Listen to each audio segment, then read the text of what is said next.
برصغیر کے ایک مشہور و معروف شیعہ عالم دین علامہ سید جواد نقوی ایک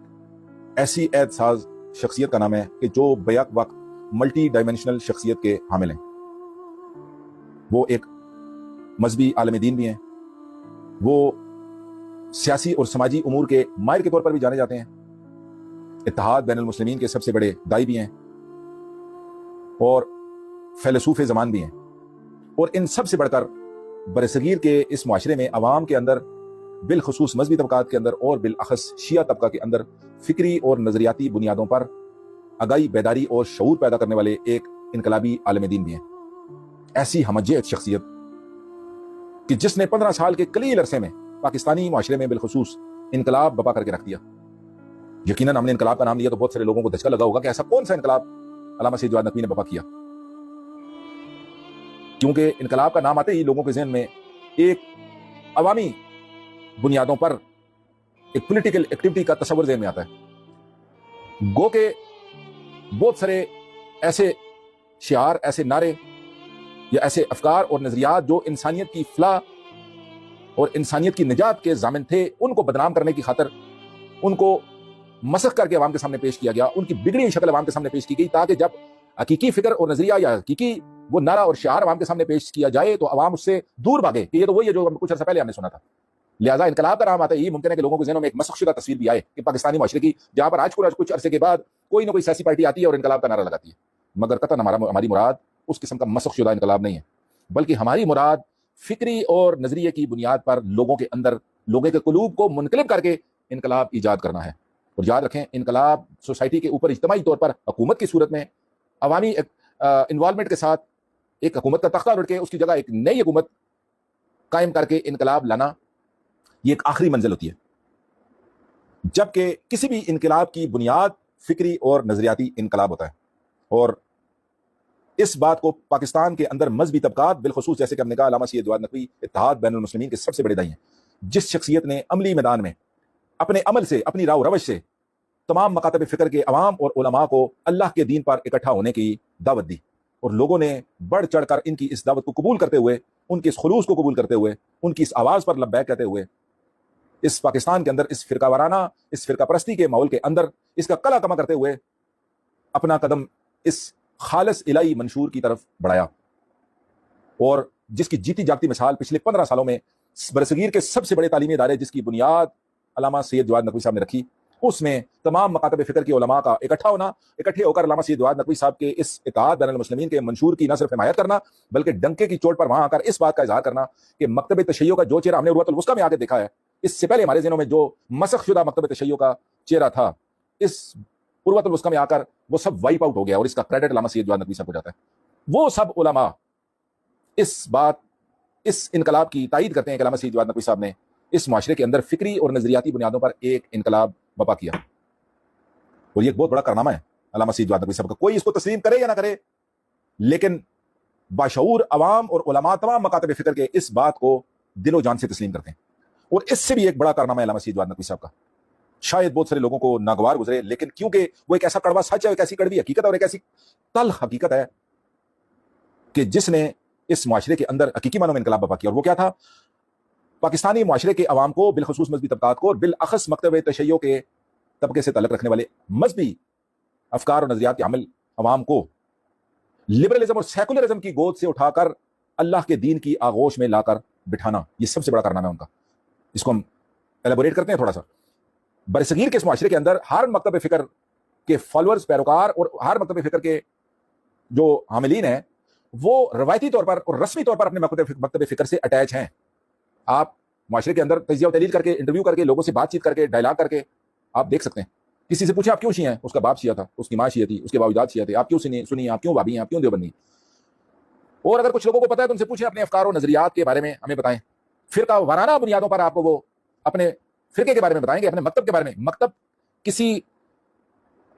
مکتب فکر کی جو آئیڈیالوجی ہوتی ہے، جو فکری اور نظریاتی بنیادوں پر اکیڈیمکلی جو آپ اپنا جو منشور ہوتا ہے آپ کا، وہ آپ کے مکتب کی ترجمانی اور نظریہ اور فکر ہوتی ہے، نہ کہ یہ فرقہ وارانہ بنیادوں پر جو آپ کی ایک ٹائٹل ہوتا ہے کہ اہل بیت کو ماننے والے شیعہ کہلاتے ہیں، صحابہ کو ماننے والے سنی کہلاتے ہیں، اور